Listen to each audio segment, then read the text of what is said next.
നമസ്കാരം. കൂടോത്രത്തെ പറ്റി ഒരു അനുഭവം കൂടെ പങ്കുവയ്ക്കാം.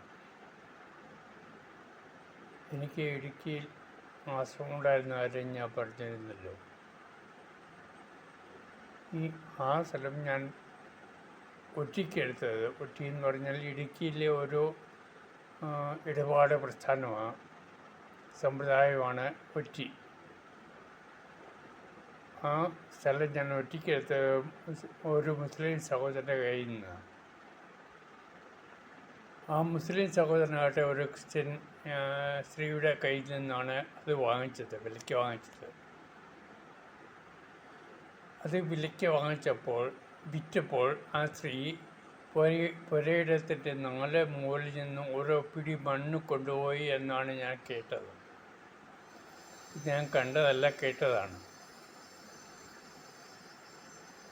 ഈ മുസ്ലിമിനെ അത് വാങ്ങിച്ചപ്പോൾ ഒരു 5-8 പശുക്കളുണ്ടായിരുന്നു, ജേഴ്സി പശുക്കൾ. അത് ഓരോന്നായി ചത്തു. അയാൾക്ക് ഒരു ജീപ്പ് ഉണ്ടായിരുന്നു. ജീപ്പ് വിറ്റ് ഒരു ബൈക്ക് വാങ്ങേണ്ടി വന്നു. പിന്നെ ബൈക്കിൽ നിന്ന് വീണ് കൈയൊടിഞ്ഞ് ഈ അവസ്ഥയിലാണ് ഞാൻ ആളെ കാണുന്നത്. അപ്പോഴാണ് ഞാൻ ചരിത്രമെല്ലാം അറിയുന്നത്. ഭൂതബാധിതം എന്ന് പറഞ്ഞ് ആ വീട് ഉപേക്ഷിച്ച് അയാൾ ഒരു 5 കിലോമീറ്റർ അപ്പുറമുള്ള വേറൊരു പട്ടണത്തിൽ വീട് വാടകയ്ക്കെടുത്ത് കുടുംബമായിട്ട് താമസിക്കുക. അങ്ങനെ ഭൂതബാധിതം എന്ന് പറഞ്ഞ വീടാണ് എനിക്ക് കിട്ടിയത്. ആ വീട് ഞാൻ വൃത്തിയാക്കി, നല്ല മുറ്റമുണ്ടാക്കി, പൂന്തോട്ടമുണ്ടാക്കി, സുന്ദരമാക്കി 3 വർഷം അവിടെ താമസിച്ചു.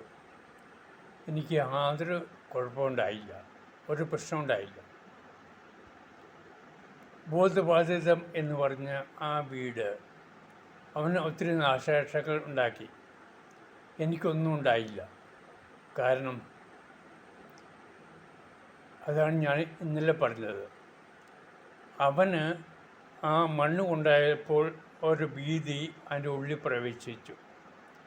അത് കൂടോത്രമായി, അത് ക്ഷുദ്രപ്രയോഗമായി അവൻ്റെ മനസ്സിൽ അത് വ്യാപരിച്ചു. എനിക്കതിനെപ്പറ്റി ഭയമില്ലായിരുന്നു. അതുകൊണ്ട് അതെന്നെ ബാധിച്ചില്ല.